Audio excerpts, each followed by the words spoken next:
can sit next to me. I like babies. Okay. Oh, are we good? Sorry. Yeah. Okay. I'd like to call to order the Middletown City Council special meeting for Tuesday, December 19th, 2023. If we could please start with the moment of meditation followed by the Pledge of Allegiance.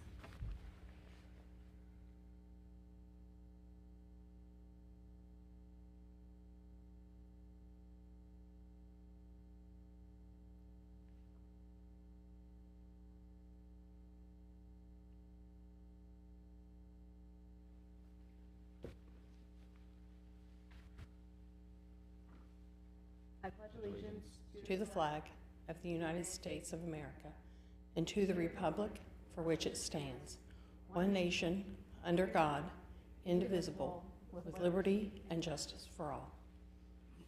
Okay, Ms. Kink, will you please call the roll? Mr. Farrell. Here. Mrs. Thomas. Here. Mr. Moon. Here. Mr. Horn. Mayor Condrey. Here. I'd like to make a motion to excuse Mr. Horn from the special meeting. Second. Ms. Kink, will you please call the roll? Mrs. Thomas. Yes. Mr. Moon. Yes. Mayor Condrey. Yes. Mr. Farrell. Yes. Okay, do we have a motion to receive and file the special meeting documents? So moved. Second. Ms. Kink, will you please call the roll? Mr. Moon. Yes. Mayor Condrey. Yes. Mrs. Thomas. Yes. Mr. Farrell. Yes. Okay, before anyone freaks out, we have a request to move to executive session so that we can actually discuss our clerk of council's evaluation for the year, which we haven't done yet. So that is the reason that we have the special meeting today. Do we have a motion to move to executive session under the authority of ORC 121.22G1 to consider the employment of a public official? So moved. Second. Ms. Kink, you please call the roll. Mayor Condrey. Here, yes. Mr. Farrell. Yes. Mrs. Thomas. Yes. Mr. Moon. Yes. Okay, with that, we will move to executive session, come back in just to close out the special meeting, and then open our normal council meeting at 5:30 p.m.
Can I do this after?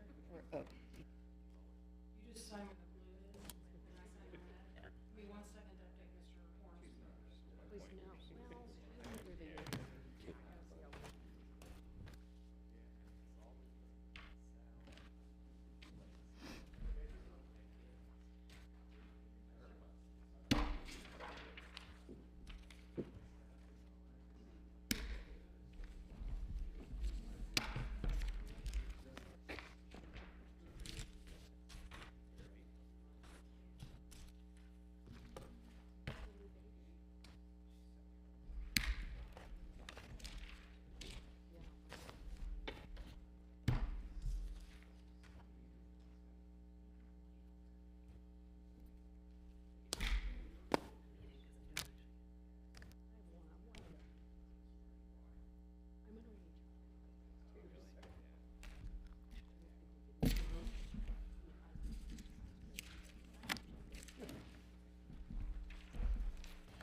I don't know where you're going, but you see how.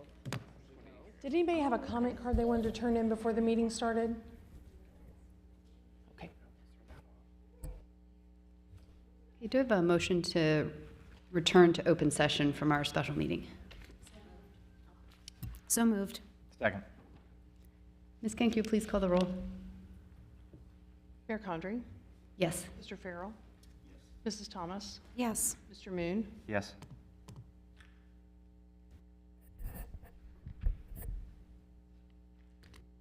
Okay, so that concludes our special meeting. We had to do Amy's eval, nothing like the last minute there. So now I will call to order the Middletown City Council meeting for Tuesday, December 19th, 2023. If we can please start with a moment of meditation, followed by the Pledge of Allegiance.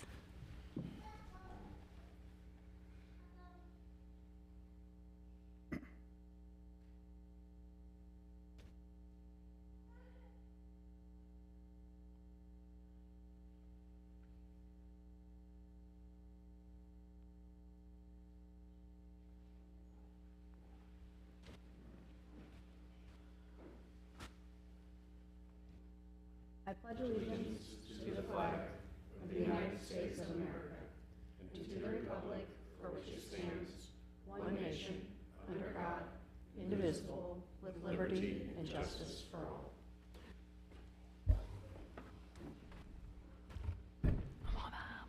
Ms. Kenku, please call the roll. Mr. Farrell? Here. Mrs. Thomas? Here. Mr. Moon? Here. Mr. Horn? Here. Mayor Condrey? Here. Okay, this evening we are going to start with a few presentations. I'm just going to go ahead and go on up to the dais, I suppose, to start. Mr. Moon, if you'd like to come up and join me with your family, we have a presentation for you, and we'll start with yours.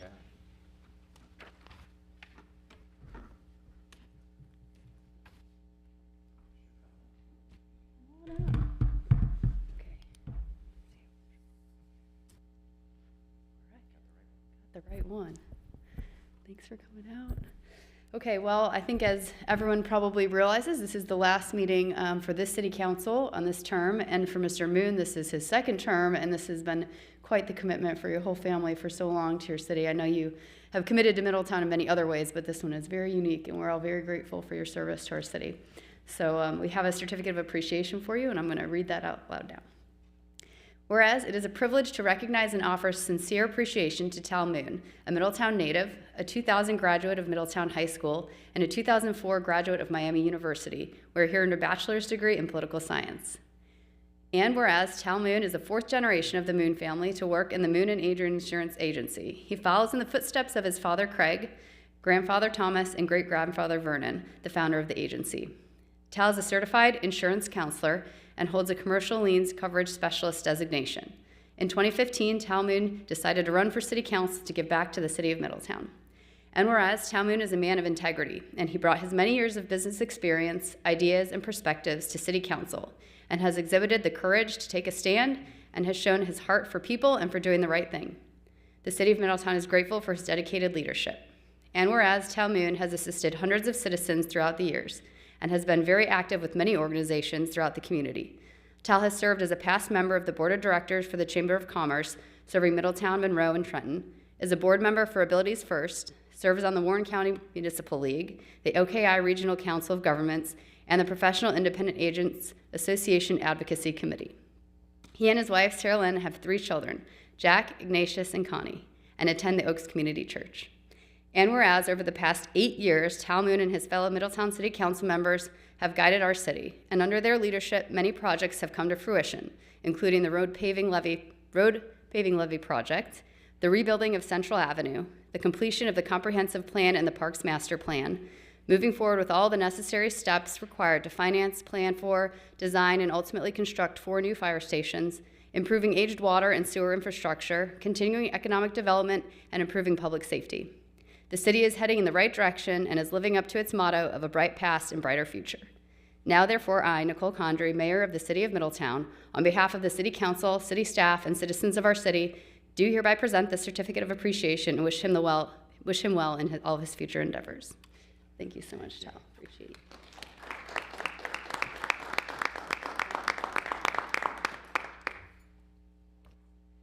I assume Mr. Moon will have council comments at some time. Boy, these are the most nerve-wracking ones to do for your own council members. Well, Monica, you can imagine, I have one for you. Mrs. Thomas, is there anyone you'd like to bring up today that's here? Otherwise, I'm happy to stand here with you. That's all right. No, my husband couldn't be here today, but Okay. Yeah, thank you.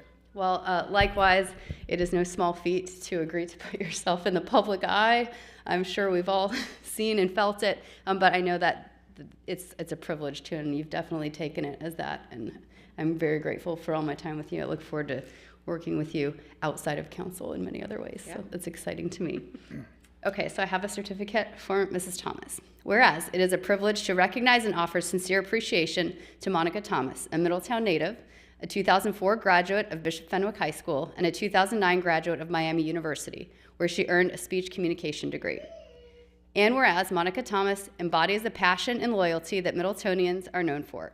She has proven herself to be a successful entrepreneur and has established several successful small businesses. In 2019, Monica Thomas decided to follow in her father's footsteps and run for city council. That's very unique and very cool. Whereas during her time in office, Monica Thomas has been a champion for improvements at the city's parks, establishing citywide celebrations and other important quality of life aspects for residents and visitors to enjoy. And whereas Monica Thomas used her business experience to make the tough decisions while looking out for the greater good. She carefully considered each proposal that came before City Council and sought creative solutions to achieve the goals. The City of Middletown is grateful for her thoughtful leadership. And whereas Monica Thomas has assisted and inspired many citizens and has been very active with many organizations throughout the community. Monica served as the vice mayor for the last 2 years and has served as the council liaison for the Planning Commission, the Park Board, and Keep Middletown Beautiful. And whereas over the past 4 years, Monica Thomas and her fellow Middletown City Council members have guided our city, and under their leadership, many projects have come to fruition. You might recognize some of these, including the road paving levee project, the rebuilding of Central Avenue, the completion of the comprehensive plan and the Parks Master Plan, moving forward with all the necessary steps required to finance, plan for, design, and ultimately construct 4 new fire stations, improved aging water and sewer infrastructure, continuing economic development, and improving public safety. The city is headed in the right direction and is living up to its motto of a bright past and brighter future. Now therefore, I, Nicole Condry, Mayor of the City of Middletown, on behalf of the City Council, city staff, and citizens of our city, do hereby present the Certificate of Appreciation and wish her well in all of her future endeavors. Thank you.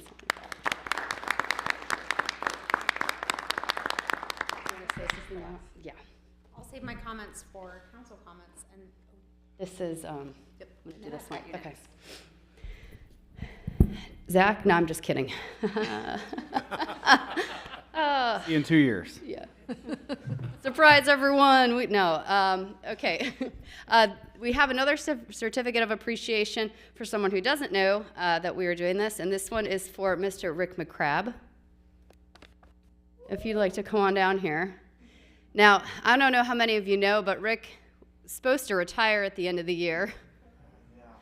We're not sure when that's going to be. I think they're moving the goalposts on him, like the sports metaphor for you. But we know it's going to be sometime soon, maybe the end of January. Regardless, we wanted to make sure that we had a chance to thank Mr. McCrabb for his service to Middletown and all of his positive news stories, who would never write anything negative about our city, and we're really grateful. Only the truth. We have a really good relationship with Mr. McCrabb. We are grateful for you. So I'm going to read this certificate of appreciation for you.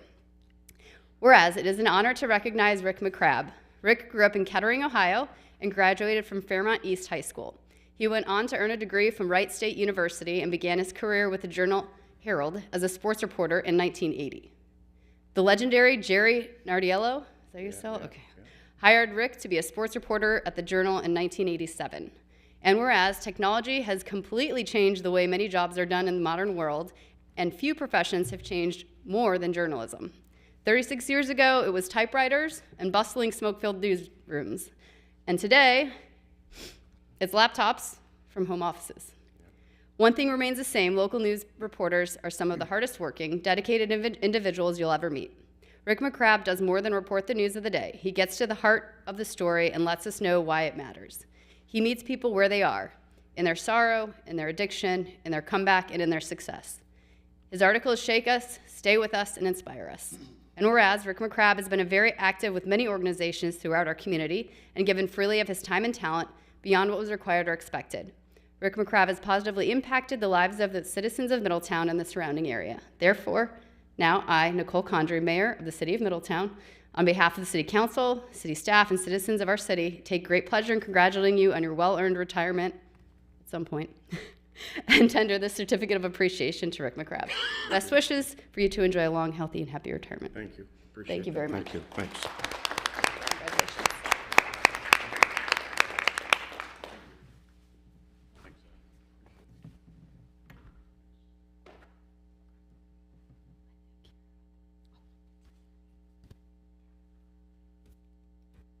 Oh, I guess that would be me.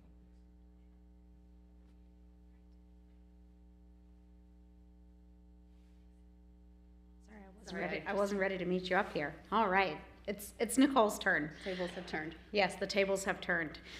It has been my pleasure to work with you over the last 4 years and to get to know you as a council person and to have experienced your passion for the city and for the citizens. Because although we may not always agree, I know that you care a great deal. And I appreciate that you brought that to Middletown for us. So it's my honor to present a proclamation for you here on behalf of Sherrod Brown. So this is a certificate of recognition presented to the Honorable Mayor Nicole Condry in recognition of your service to the city of Middletown, Ohio. Please allow me to join your family and friends and colleagues in extending my congratulations on your 4 years of public service and hard work for the city of Middletown. The people of Ohio owe you a debt of gratitude for your dedication. Throughout your career, you have exhibited the qualities that are desirable of a public official and an outstanding citizen. Your commitment to improving the quality of life for working families is a testament to your respect for the people. Through your example, you serve as an inspiration to young leaders in our state. On behalf of a grateful state, thank you for your service. Congratulations again on this honor. I wish you all the best in years to come. Signed, Sherrod Brown, United States Senator. Thank you.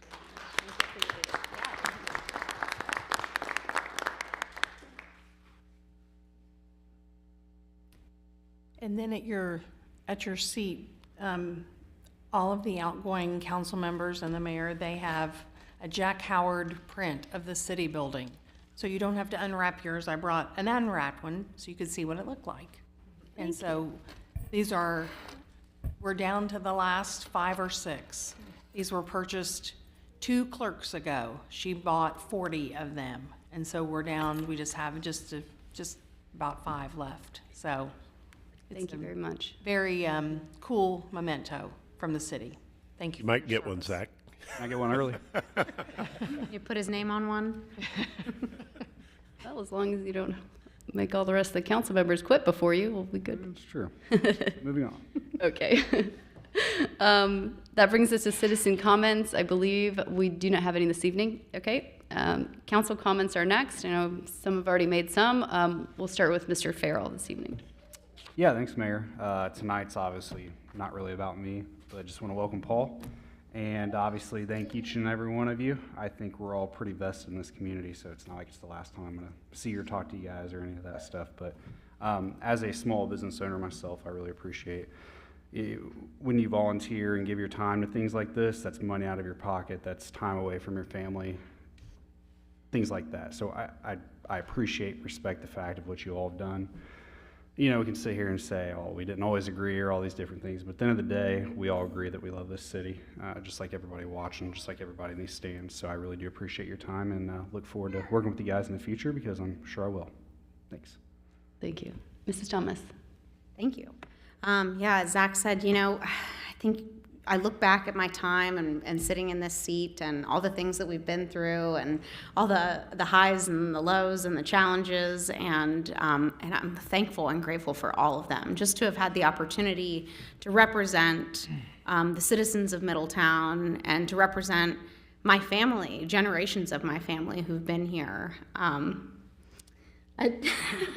didn't think I'd get worked up about it, but you know, I remember as a child sitting in those seats and watching my dad serve in this seat and in this capacity, and how he wore that burden at home as well.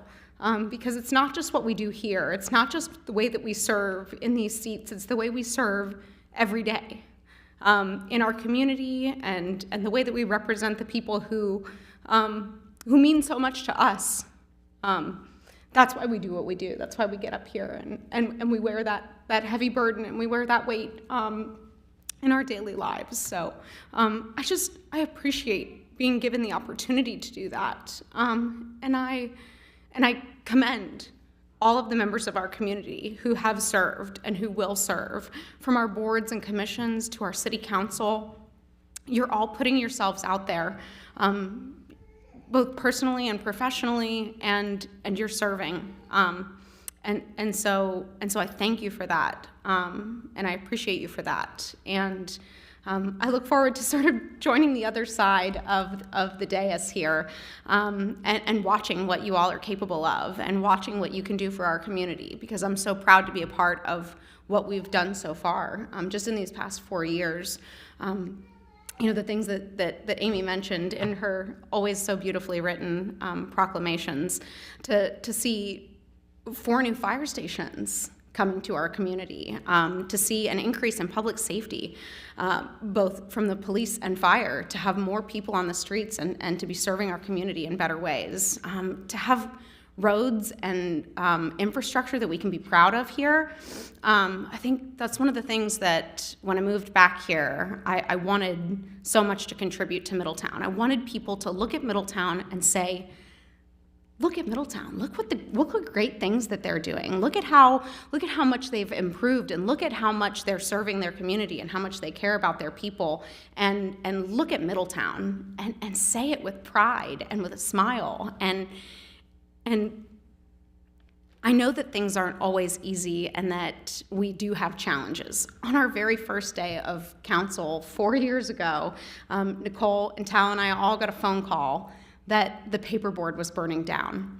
And that's how we entered our term. And I just think that from those ashes, we've seen so many good things happen for Middletown.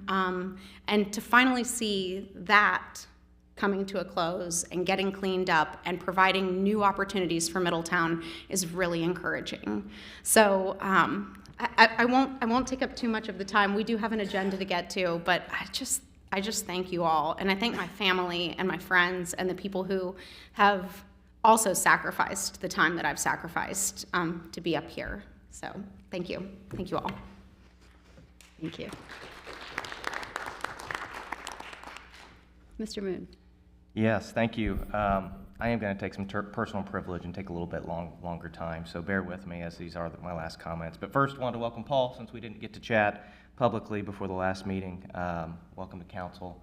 You're going to do a great job. We've got a ton of faith in you, so look forward to seeing what you do in the next 2, hopefully 6 years. And then Merry Christmas and Happy New Year's to everybody. This is the last meeting of the year, so I wanted to extend that to everybody. But to wrap up my last meeting here, I did want to start with some thank yous, and I did write it down. I have a lot of thoughts, so just to kind of keep myself on pace here, bear with me as I kind of read through these. But did want to start with some thank yous. First, to the citizens of Middletown. I've loved this city my entire life and always will. To serve you in this wonderful city in this way the last 8 years has been the honor of a lifetime. Thank you to my wife, to my kids, Jack, Iggy, and Connie, who've only known me as dad and councilman.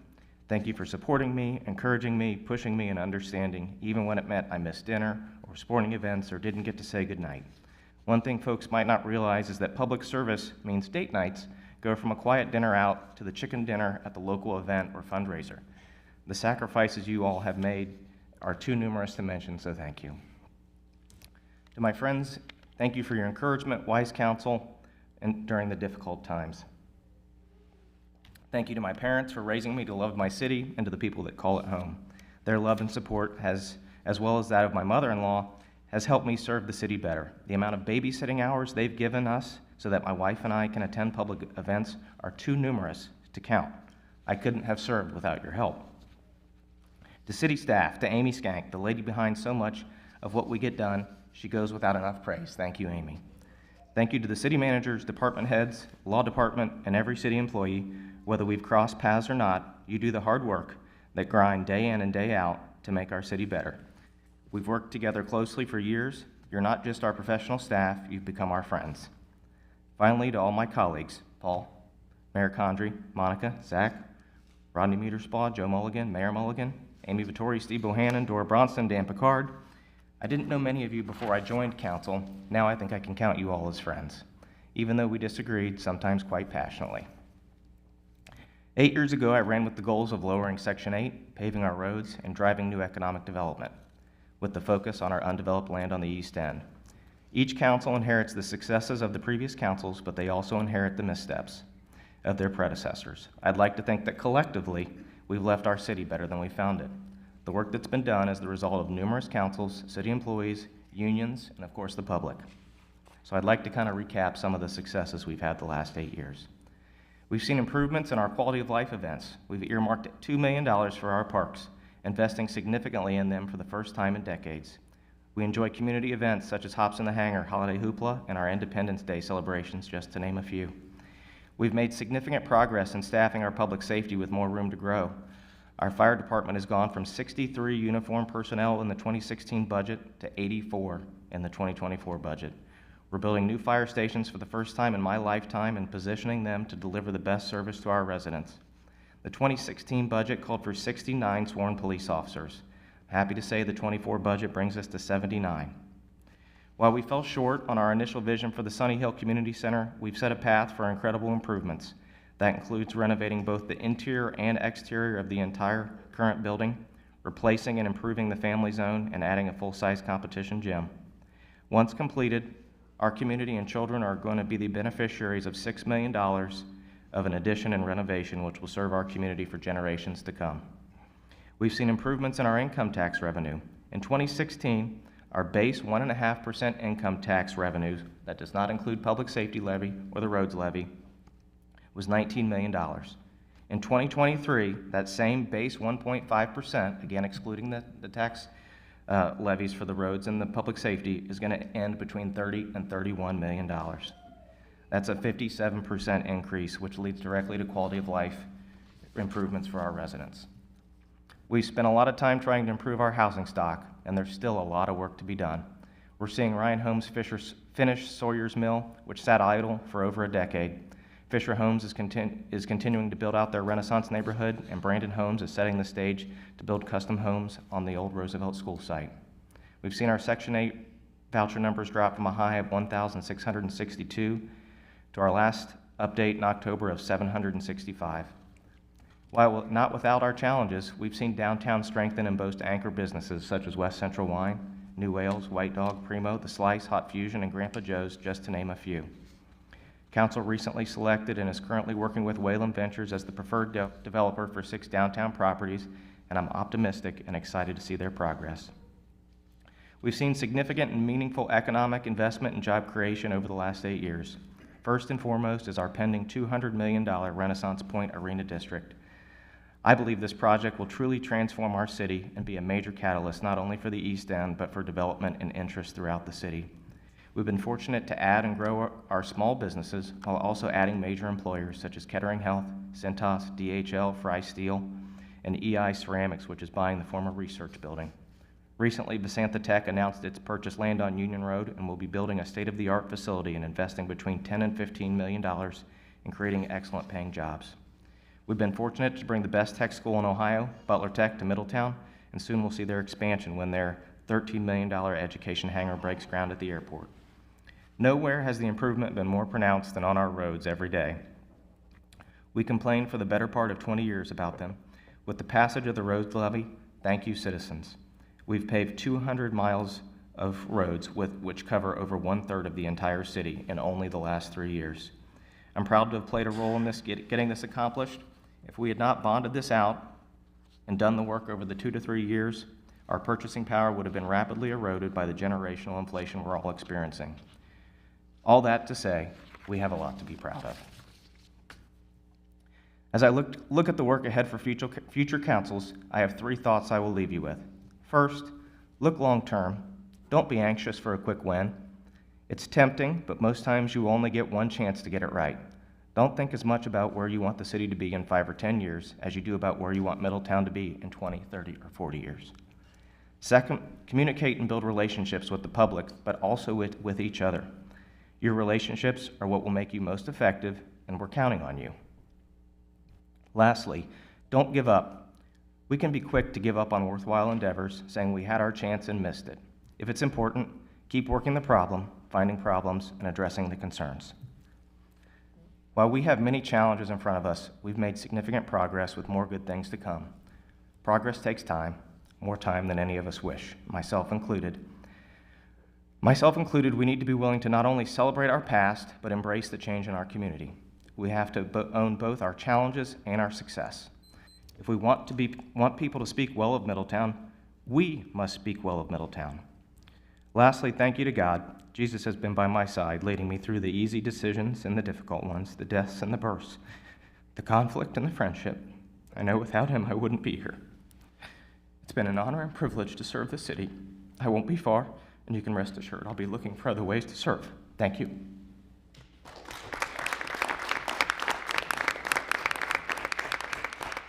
That's all. Thank you. I should have had you do the state of the city. That was well done. Mr. Horn.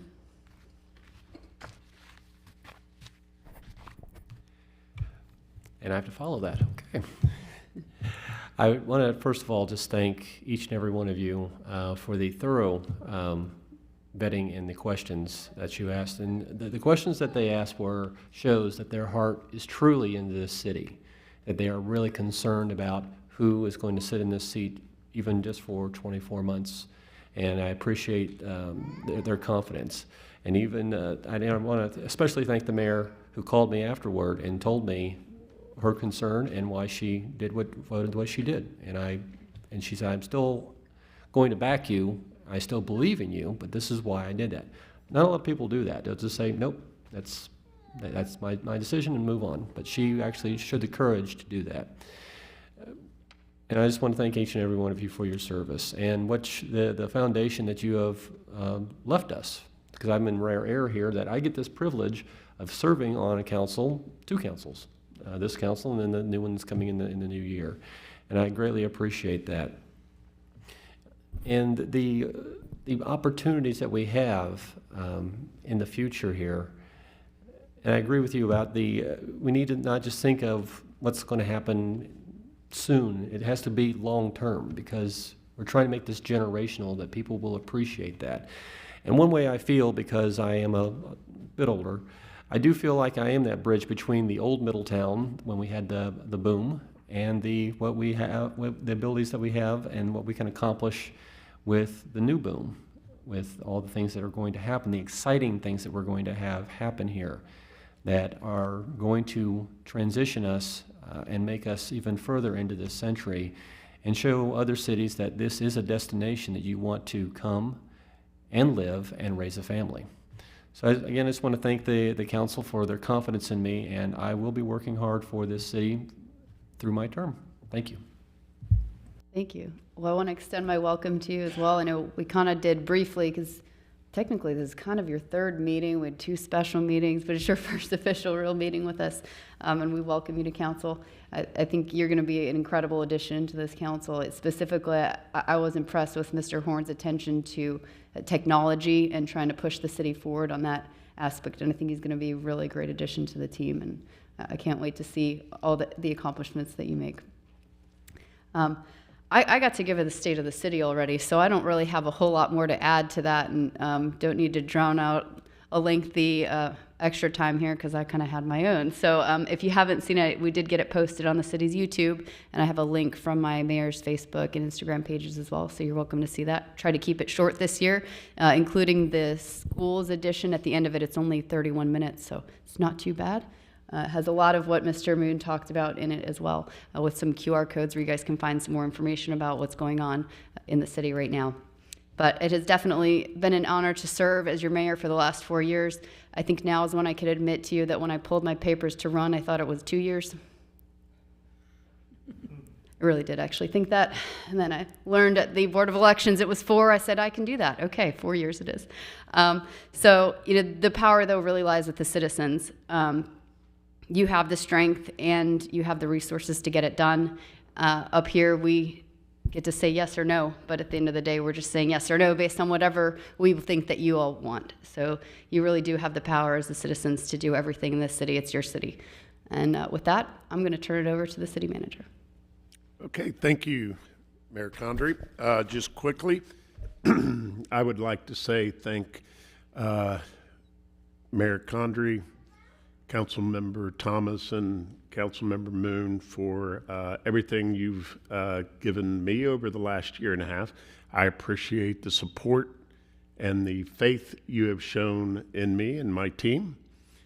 Faith is very, very important to me, and you truly did, in my case, go out on a limb, and hopefully we've done well over the last year and a half, and I promise you that we will continue to look long term. We will communicate and build relationships with all of Middletown, and we will never ever give up, because you've instilled that in me personally and in my staff. And on behalf of the staff of the city of Middletown, you have truly not only been great leaders, but you've been friends. So thank you very much. And that's all I have. All right. Well, this evening is, half of it is a consent agenda. So, Ms. Skank, would you like to present that for us this evening? For your consideration this evening, we have the approval of the City Council minutes of November 21st, December 4th, and December 5th, 2023. To receive and file the following Board and Commission minutes: the Airport Commission from September 18th, 2023, the Library Board from September 20th and October 18th, 2023, the Civil Service Commission from September 23rd and October 19th, 2023, and the Board of Health from November 14th, 2023. To confirm the personnel appointments of Laura Brown and Jessica Dingledine to the position of Senior Account Clerk in the Department of Finance, Division of Tax, Audrey Thornsberry to the position of Senior Account Clerk in the Department of Finance, Division of Sewer Administration, and Kyle Ballman to the position of Firefighter/Paramedic in the Department of Public Safety, Division of Fire. To approve a contract with Phoenix Outfitters LLC of Middletown, Ohio for the purchase of equipment and installation to upfit 4 2023 Dodge Durango vehicles in the amount of $53,033.64 for the police division. To approve the purchase of liquid chlorine, sodium hypochlorite, 12 to 13% concentration from Miami Products and Chemicals Company of Dayton, Ohio, in the amount of $1.85 per gallon for use at the water reclamation facility. To approve the purchase of liquid chlorine, sodium hypochlorite, 15 to 18% concentration from Brentag Mid-South Incorporated of Hebron, Ohio, in the amount of $2.42 per gallon for use at the water treatment plant. To approve the purchase of hydrofluorosilicic acid, HFC, from Brentag Mid-South Incorporated in the amount of $2.82 a gallon for use at the water treatment plant during the 2024 calendar year. To approve the purchase of aqueous sodium bisulfate solution, sodium bisulfate, from PVS Chemical Solutions of Detroit, Michigan, in the amount of $3.14 per gallon for use at the water reclamation facility. To confirm the following title and wage range changes effective January 1st, 2024, in accordance with ordinance number O-2023-98 and O-2023-99. The title change only is Civilian Communications Supervisor to Police Records Supervisor for Shelley Meehan. Title and wage range change for the Director of Environmental Health to a Director of Environmental Health / Assistant Health Commissioner for Carla Ely. Current range 178 step G, moving to range 176 step F. Secretary to Administrative Assistant for Audrey Allen, current range 237 step L, moving to range 184 step D. Michelle McDonald, current range 187 step G, moving to range 184 step E. Mary Miller, current range 187 step G, moving to range 184 step E. Jessica White, current range 187 step G, moving to range 184 step E. Melissa Phelps, current range 187 step G, moving to range 184 step E. Terry Gibson, current range 187 step G, moving to range 184 step E. Destiny Barron, current range 237 step E, moving to range 184 step A.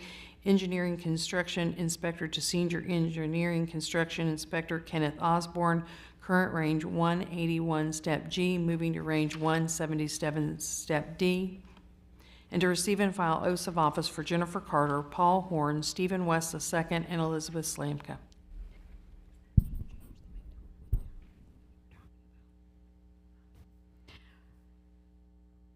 All right, I would like to move that the matters listed under the consent agenda be considered routine and enacted by one motion and one vote of consent. Second. Ms. Gankrio, please call the roll. Mrs. Thomas? Yes. Mr. Moon? Yes. Mr. Horn? Yes. Mayor Condrey? Yes. Mr. Farrell? Yes. For the motion agenda, we have to approve the purchase of calcium quicklime for water treatment plant from Greer Line Company in the amount of $3.29. I'm sorry, $3.29. Okay, I really messed that up. Did all that and then messed this up. $329.90 per ton for truck delivery. So moved. Second. Any comments or No questions? comments. Okay, Ms. Gankrio, please call the roll. Mr. Moon? Yes. Mr. Horn? Yes. Mayor Condrey? Yes. Mrs. Thomas? Yes. Mr. Farrell? Yes. Okay, we're ready for legislation. Great, thank you, Madam Mayor. First tonight is resolution number R 2023-40, a resolution requesting the auditor of Butler County to advance the treasurer of the treasurer of the city of Middletown, Ohio, taxes assessed and collected for and on behalf of the city of Middletown, Ohio, and declaring an emergency. So moved for adoption. Second. Council, this is a resolution to request advanced payment from Butler County on property tax, which allows us to collect the property tax money sooner and earn interest on funds that belong to the city. Any comments or questions? Okay, Ms. Gankrio, please call the roll. Mr. Horn? Yes. Mayor Condrey? Yes. Mr. Farrell? Yes. Mrs. Thomas? Yes. Mr. Moon? Yes. Next tonight is ordinance number O 2023-112, an ordinance establishing a procedure for and authorizing a contract with HM Company for the purchase of 3 Milnor FC3 Fireman's Gear Guardian drying cabinets and declaring an emergency. So move for adoption. Second. Council, this is to purchase the 3 new fire gear drying cabinets for 3 of the 4 new fire stations in the amount of $47,000 plus. There is a 4th one, but it's already owned by the fire department, by the city, and it's in headquarters station, and it will subsequently be moved. There are sufficient funds in our 2023 budget for the purchase of these dryers. Mr. Hawley, can you remind me why this is an emergency? I think to use year-end, the budget, to spend the money by year's end. Okay, that's what I expected, and I forgot to go look as to why. I believe it is a second reading emergency. It is second reading, yes. Yeah. Okay, any comments or questions? Ms. Kank, will you please call the roll? Mayor Condrey? Yes. Mr. Farrell? Yes. Mrs. Thomas? Yes. Mr. Moon? Yes. Mr. Horn? Yes. Next tonight is resolution number R 2023-42, a resolution imposing a moratorium of 6 months on the processing and issuance of any permits allowing adult use cannabis operators within the city of Middletown, Ohio, and declaring an emergency. So move for adoption. Second. As stated, this gives us a 6-month moratorium on any permits being issued for cannabis operators. We are awaiting the Ohio State Legislature's final regulatory rules, and gives us time to look and see what they come up with so we can move forward with determining what's best for the city of Middletown to implement. Paul, was that 6-month period something that was recommended by our legal department, or how did you come up with the 6 months? That's pretty much. Yeah, so there's some case law out there that kind of says these moratorium periods, 6 months is kind of the sweet spot because it gives us time to study, determine whether or not what you all would like to do, city staff an opportunity to do it. The point here is that, I don't know if you guys have seen, but the General Assembly introduced a few bills to essentially at first strip all of issue 2, and then they've now backed off that, but they haven't really presented any new bill that's moved anywhere. So we're waiting to kind of see what the General Assembly does with the licensing scheme of allowing these sorts of, I don't know that it'll be 6 months, but my guess is it will be in that kind of, they've said early 24 is when they're going to go ahead and move on it. So we should have some guidance and a bill going into effect in that kind of 6-month period. Okay. I guess I'm kind of curious of how this interacts with the current moratorium that we have on any marijuana-related permits to be issued. Does this replace that? Does it run alongside it? Does it, how are we? Yeah, so we currently have a prohibition on medical marijuana manufacturers, dispensaries, processors, and operators. This is for the recreational side of things. So Okay. Issue 2 obviously was passed in November, went into effect December 7th. So it basically kind of runs concurrently. It doesn't affect the medical side at all. This is really just for they call it adult use cannabis, but it's really the recreational side of it. And so this is just placing a temporary moratorium on not the use, but it's on us issuing any permits to allow a cultivator, For businesses, manufacturer, dispensary, something of the sort. But the moratorium that we placed on medical marijuana did not have an end date. It was just That's right. It's in our codified ordinances as a prohibition. Go ahead, Zach. Well, so under your question, and talking to Ben yesterday, if I understand him correctly, so to your point, we have recreation, then we have medical, right? And I know at one time, I don't want to speak for everybody else, but there was some sort of an interest, I think, for council to discuss if we were to lift the prohibition on medical, as far as what do we want to do as far as cultivation, or do we want to have a dispensary or 2 dispensaries, whatever you want to call it. So I guess I want to see, because this is really not going to be figured out for another year to a year and a half, in talking to Ben. On the state level. On a state level. Right. Correct. So, but right in front of us, we still have the issue of medical marijuana, and what do we want to do with that? So I would be interested in everyone's opinion up here, because I think there is an appetite. I don't want to speak for anybody once again, but I think there's an appetite for the new council to look into a dispensary or two as far as medical. So I would be interested in, it's kind of a weird time, right, to discuss this, but since it's up here, I guess I would be interested in city staff looking into, if we were to lift the prohibition medical-wise, how we would go about that. Because we had discussed this, right, like months ago, and we kind of waited around to see what issue 2 was going to do, but from what I understand, this is completely separate from medical. So I'm interested in hearing more about that and how that can affect us, because if we're going to do this a year and a half from now, and I'm not speaking for recreation, but why sit here and not collect the taxes this when we can? So. I guess just to add my 2 cents on that, and the reason I had some questions about, what is the difference and why are we doing this now with this and not with that, is that I know that we all had conversations about lifting that moratorium on medical marijuana. And like I said, just to throw my 2 cents out there, I wish that we had done something maybe a little quicker on that and allowed Middletown the opportunity to, if they so chose, to allow the medical marijuana businesses inside the city limits and not to continue to miss out on those tax dollars. So that's just my outgoing opinion on that topic. Obviously, we've got a new council coming in, but I do think that that we've maybe missed an opportunity there for a little longer than we should have. My question, Brody, is probably more along the zoning lines, since this is a new business and it's probably not in our list of approved zone. Like, how does zoning apply to this? Like, where would it be allowed to go? Where would it not be allowed to go? Is that why we're hitting pause, so that we can figure that out, or?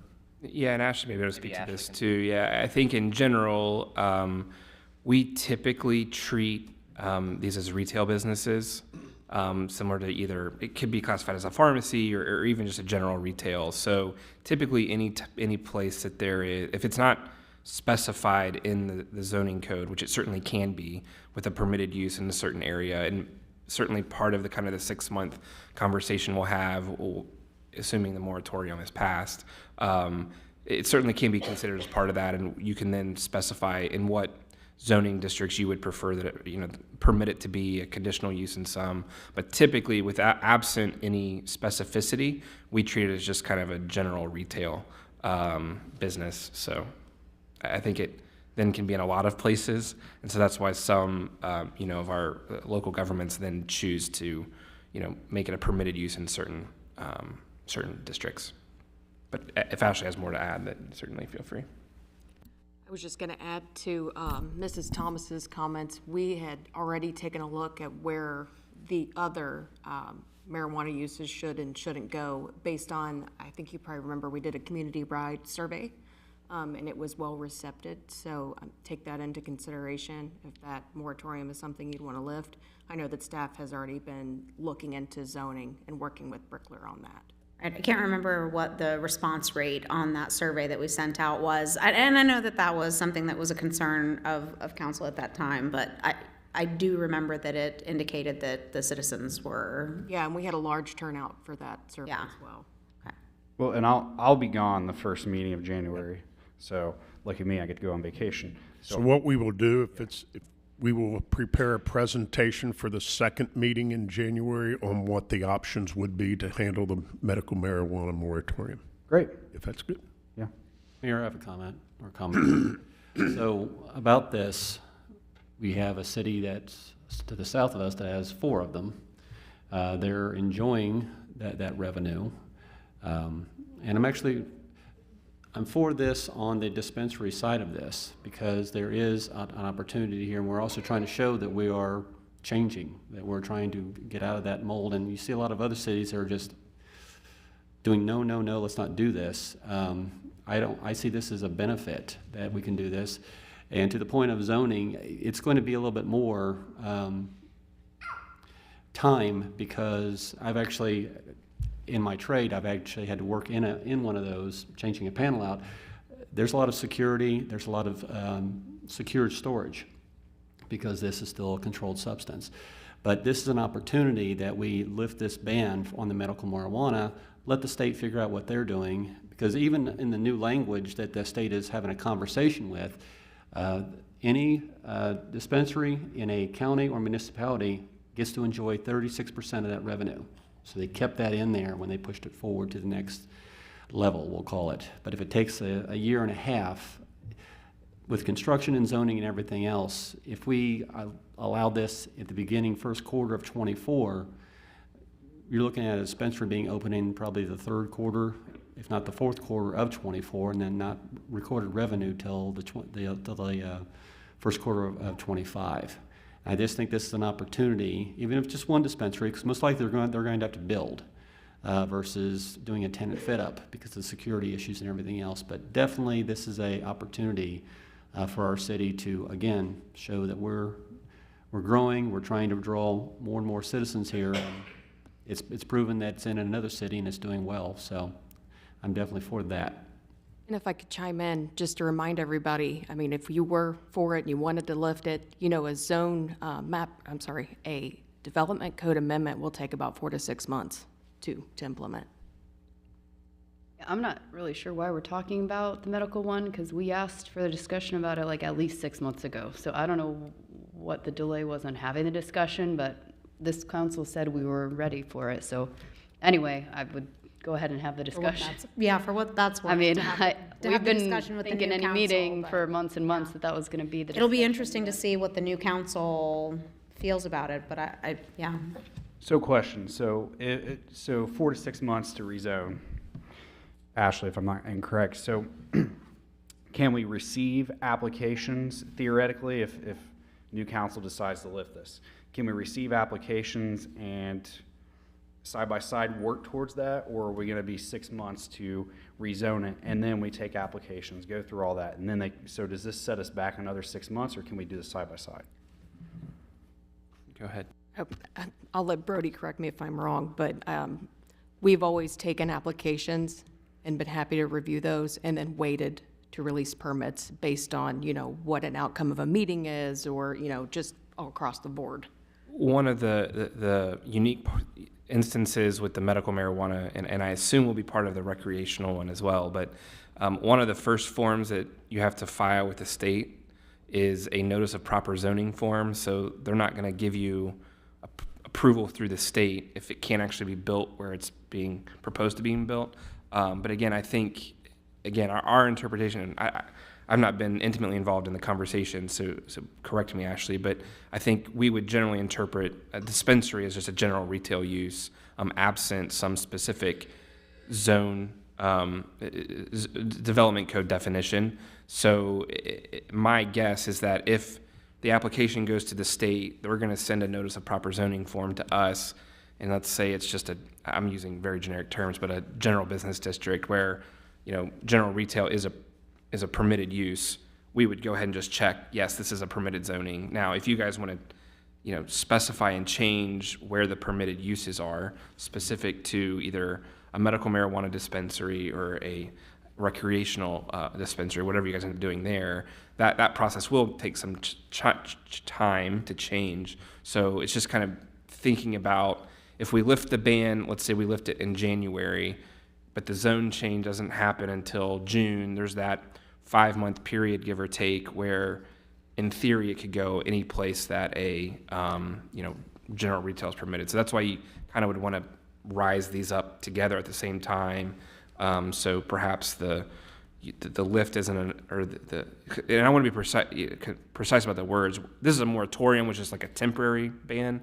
We have an actual prohibition on medical right now. It's not a temporary ban. So if we lift that prohibition, and you guys want to narrow it to certain zoning districts, you probably want to initiate the text amendment or the development code amendment prior to lifting the prohibition, if that makes sense. Yes, that was sort of my question. Yep. I just didn't. So just a couple comments. We're going down a medical piece when this doesn't deal with medical at all, but I did want to offer some thoughts for the next group if they go down that path. Monroe does have 4, but they did put a moratorium in place that says they don't want any more. I think the term used was Las Vegas Strip of weed, and so I think you might be overstating it if you're saying they're really going down that path hard. But my only thought would be maybe let's walk before we run. So let's do 1 or 2 and see how that goes. And if it goes well and the next council wants to expand on that, then they can. With the zoning comments, I'm going to be in favor of this legislation. I think that would apply to far too many retail locations than we probably want it to be shotgunned out. So I'm going to be in favor of this. I agree with Mr. Moon. Any more comments? I'm sure next council will have this as a very thorough topic they'll be covering on the regular.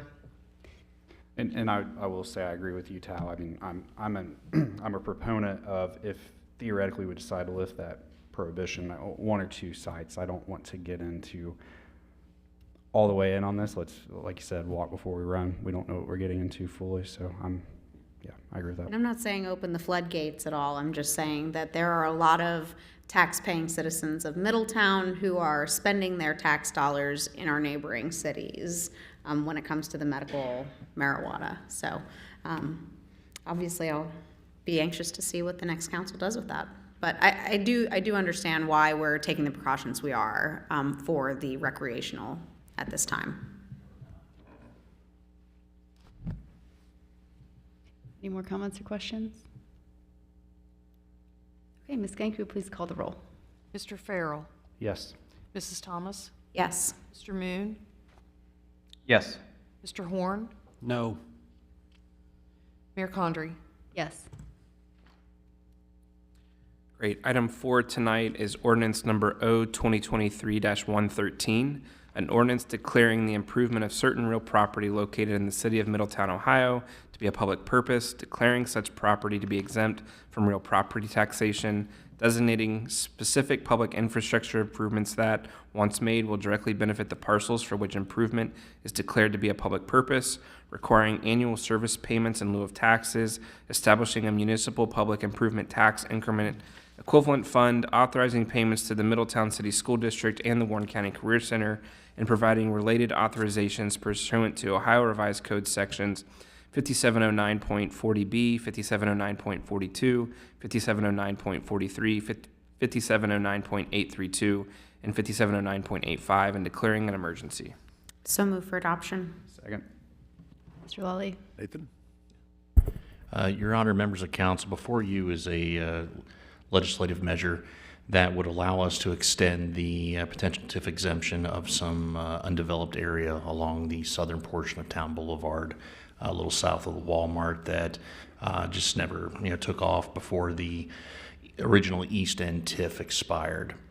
And as we talked very briefly at our last meeting during city manager's comments, this was something that was we've been working out with our law department as well as the Warren County Auditor's Office to explore ways in which to extend eligibility in this area. After some back and forth, it was determined that the creation of a new TIF district for these parcels was the best avenue. And subsequent to that, we preemptively provided required statutory notice to both the local school district and to the Career Center. What this would just do is allow for it's it's just like throwing a piece of bait on a fishing string out in the middle of a pond. We're just waiting for new development in the future, and that incremental increase would allow us to fund future infrastructure improvements in that area and in support of the city's growth. The purpose for suggesting this as an emergency measure is twofold.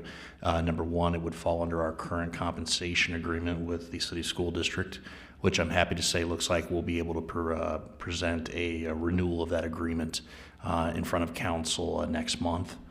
And also it would allow to lock in 23 values before Warren County proceeds down the 2024 calendar year sexennial revaluation process. So we'd be locking in those values.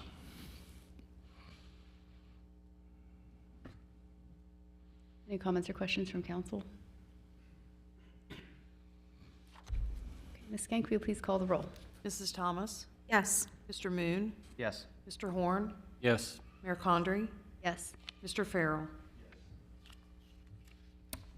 Next is resolution number R 2023-43, a resolution to make adjustments to appropriations for current expenses and other expenditures of the City of Middletown, Counties of Butler and Warren, State of Ohio, for the period ending December 31, 2023, and declaring an emergency. This is for the year-end various funds. So move for adoption. Second. As he said, this legislation is a typical year-end cleanup of our general fund budget and will allow us to go ahead and move forward into our 2024 budget year. Any comments or questions from council? Ms. Skank, will you please call the roll? Mr. Moon, Yes. Mr. Horn, Yes. Mayor Condrey, Yes. Mrs. Thomas, Yes. Mr. Farrell. Yes. Item 6 tonight is ordinance number O 2023-114, an ordinance authorizing the city manager to enter into a final development agreement with Woodard Development LLC and the Warren County Port Authority for the development and construction of a mixed-use project anchored by an arena and event center and declaring an emergency. So move for adoption. Second. Nathan, if you want to present. Mr. Kale. Thank you, Paul. Mayor, members of council, before you is what we hope to be one of the last legislative milestones related to the East End project. This would be you providing authorization to the city manager to execute a final development agreement between our development partners, Woodard Development, and the Warren County Port Authority. As you're well aware, we've been working over the course of probably almost close to 2 years now and bringing this project across the finish line. We have almost completed all the infrastructure design and are prepared to bid that out in the first quarter of next year and break ground in the spring if everything aligns properly. You have already previously authorized the issuance of bond anticipation notes to cover those infrastructure improvements, and we have our other development partners ready to bind themselves to a final development agreement. With the execution of this agreement, the only major significant contingency that just needs to be waived by all the parties is Warren County. Their Port Authority is just in the process of wrapping up their final financing package for the event center, specifically that entity or that partner of ours will be financing, whereas the city will be financing and constructing the public improvements, the roadways, the water and sewer lines to service the development. And then Woodard is tasked with the development of the non-public sector part of the project. And both of our development partners here, as you'll see in the agreement, is required to backstop minimum service payments related to the TIF debt when it's ultimately issued in bond form later in the fall of next year. Nathan, if this is the last piece of legislation on this, what should the public expect to see next? So as it's mapped out, the Port Authority has asked until the end of January to go through all of its last due diligence with its underwriters and finance package and development. Upon that, a waiver of all contingencies, the city's prepared to bid out the public improvements with hopefully to present a bid recommendation on a contract award sometime in mid-February of this year, which would allow hopefully give or take a couple weeks of March 1 groundbreaking. And with final completion of all the public infrastructure in 25 to run concurrent with the event center's construction along with some of the private development by Woodard. Just some comments, because this has been a long road, as you alluded to. I've said thank you many times, but I do want to thank staff, Warren County, Bricker for all of their expertise. I don't think the public, the public sees the legislation and they see the nice pictures and the drawings and the timelines, but what they don't see is every Friday at 2 o'clock or whatever time it is, the call that our staff jumps on to plow down all the problems. It's really been a grind for staff day in and day out to get this project over the finish line. So thank you to everybody involved for getting us here, and I think it's going to be worth all your effort many times forward. So thank you.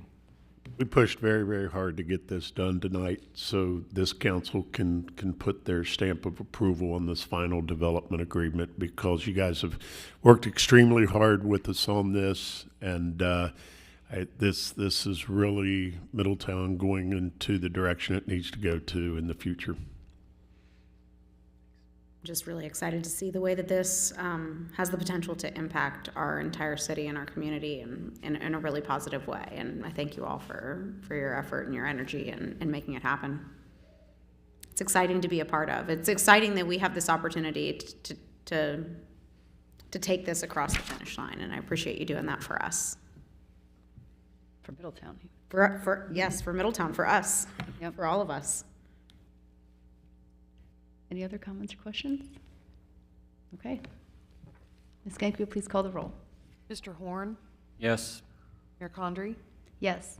Mr. Farrell, Yes. Mrs. Thomas, Yes. Mr. Moon. Yes. And our final legislative item tonight is Resolution Number R 2023-44, a resolution authorizing a transfer of funds subject to repayment from the general fund to the 2023 Sidewalk, Curb, and Gutter Program Fund and declaring an emergency. So move for adoption. Second. This is to pull $229,000 out of our budget for sidewalk, curb, and gutter repairs, and as soon as we receive property tax in going forward in 2024, we will put it back into the general fund budget. Any comments or questions? Okay, Ms. Gank, will you please call the roll?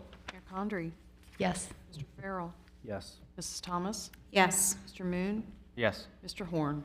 Yes. Okay, with that, we will adjourn City Council until January 2nd, 2024.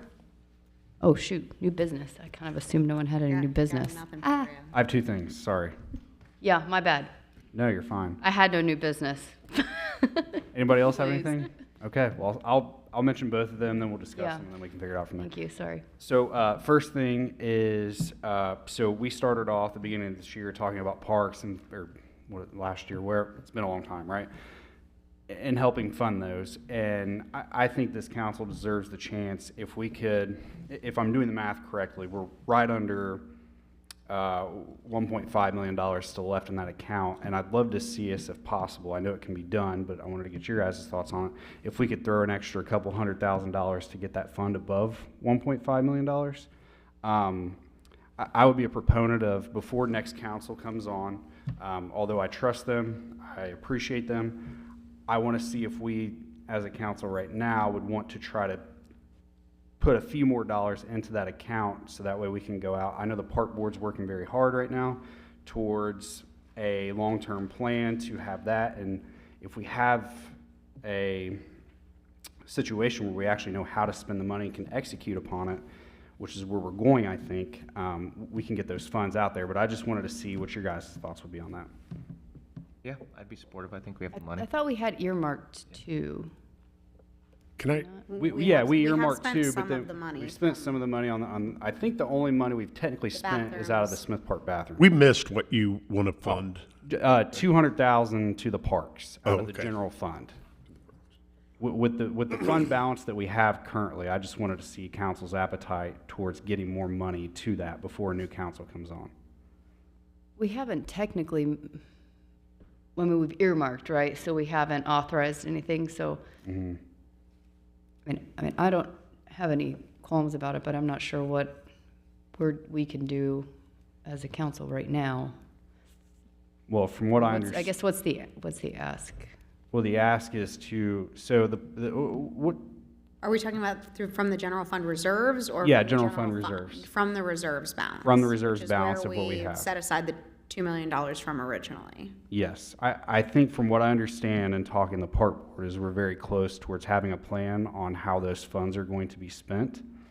So as this council currently sits, we have the ability to invest a little bit more into something that we had originally talked, let's give $1 million more, let's give $2 million more if we had the ability. Well, we're sitting here with the ability to add a little bit more money towards this. So I guess the question is, as you guys go out, are you interested in trying to put a little bit more money into it, or do we want to just let it fall on the next council. Is there a formal process for changing the amount of money that we've earmarked from the general fund reserve balance? We'd have to have another we'd have a meeting in legislation. Yeah, There would have to be need for a legislation. supplemental appropriation. Those dollars, I think earlier this year, were transferred to the capital improvement fund. So if you wanted to add to that allotment, yeah, it would take a supplemental appropriation measure. Okay, well, I can discuss it with next council, but that's something I guess I'll throw out there for the ones It's that not are- something that needs to be done this year for a fiscal reason, is it? No.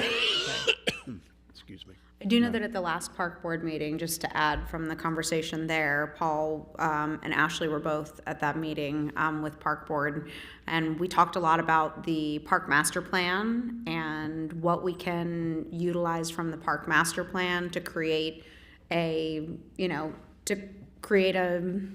timeline for which parks we want to focus on, what aspects of the parks we want to focus on most. Is it safety? What does safety in our parks mean? So we've got a lot of sort of definitions that the park board is looking to clarify a little bit more in order to decide what those priorities are for spending that money. So I know they have a plan in 2024 to go out into the parks with staff members and talked about, how important it is to go into those parks with the staff members and the folks on our team who are there every day, the ones who go out there and service the parks and who know where the problems are and what the most important problems are to address. So that was sort of the last conversation that I was able to have with the park board about how they want to move forward and how they want to spend that money. So I was very encouraged by that and staff's interest in finding the best way forward for spending that money. And hopefully they spend it in a way that is so meaningful that this next council can't help but continue putting money into the parks. Yeah, and understand too, we would have probably at this point spent nearly half of that $2 million in the parks. However, we were able to identify other funds that we had earmarked for those park funds in the capital improvements. We found other ways to pay for those projects that we did not have to use the $2 million. I believe the major part of the $2 million, Scott, was towards the bathrooms at Smith Park, which would have totaled $250,000 of Right, the $2 million we spent. Yeah, this isn't a criticism of you or city staff in any way, understand. We just lucked out. I mean, Yeah. being able to find other sources. So as Councilmember Thomas stated, we've gone back to the park board and said, look, what we need you guys to do is, you guys are out in the parks, you're the park board. Let's move forward and do what we need to do in the parks as you guys see relates to the parks master plan. And that's what they're working on to deliver us in January of 2024. I just know that in looking at other parks that have been redone in this area, I know what $900,000 does to a park, and it's not that much. Yeah. And trust me, I'm the first person that, as you know, I'm not 100%, let's throw a bunch of money into the parks, but at the same time, we can't go in with $1.5 million and actually expect to do much. So, just going forward, I want to make sure that we're able to fund these things if we have the ability to. I will say one of the things that the park board did discuss is the attraction that's created in some of these other communities who have taken a signature park, and really done a great job with renovating it, and how it becomes sort of this destination in that city for families from neighboring communities to go. They seek out these great parks in their neighboring communities, and they'll travel to go to them, and it brings just more people into our community. So I think taking that as a motivation and as an inspiration, that's definitely something that we should be able to do for our citizens, is give them signature parks that people will come to Middletown for. And hopefully we're able to do that, but I think it's gonna maybe be a combination of funding sources. If we had legislation to vote on to put more money into that fund tonight, I would be a yes, but I'm afraid that maybe we missed the opportunity for this council to vote on that. That's all right. Unless there was a motion, unless there was some kind of motion we could make. I'm just not sure. I think our park board, the fact that they're willing to look into exactly what they would spend it on, I assume that means it's going to come with a, here's our recommended spending list, here's how much we think each of those projects will be, and I anticipate we'll see, okay, here's the the 1.5 million level. If we were to appropriate another 200,000, $500,000, whatever that is, this would be the next project we would get done. I would think that, the next council's appetite could then be, do we want to get that done or not? And I imagine that there's going to be some really good projects in there that are going to be hard to say no to, likely. But I think once it becomes a little bit more tangible with the priorities and where they are, that I think maybe it's just easier to say yes as a city at that point. I understand where you're coming from for sure, and I'm definitely supportive of putting money towards the parks, and I'm grateful for Park Board's willingness to look at that. I know they're excited too, so it's really good. Perfect. Second thing is I would love, this is not something that needs to be done in the next week, but I'd love to have some type of report or study that shows the cost of take-home vehicles for the police department.